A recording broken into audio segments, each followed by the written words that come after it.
how to create a read-only channel in Discord on your mobile. So if you want to set up a text channel where members can only view messages but not send any, I'll show you exactly how to do it. First, open Discord and select your server from the left-hand side. Then tap on your server name at the top of the screen. From the menu that appears, choose Settings and then tap on Channels. Next, we're going to create a new channel. Tap the Create button and select Channel. Give your new channel a name. I'll call mine Read Only. Make sure text is selected and then tap Create in the top right corner. Once it's created, it should appear at the top of your list.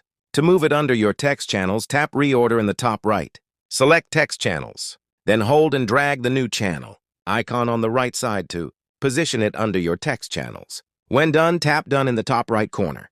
Now tap on your newly created text channel. Open Channel Permissions, then go to Advanced View and choose Everyone. We'll now adjust the permissions. Scroll down and turn off the following. Send messages. Send messages in threads. Create public threads. Also, disable Send text-to-speech messages and send voice messages further down the list. Once done, close the settings and return to your channel. And that's it. You've successfully created a read-only Discord channel where members can view messages but not send any.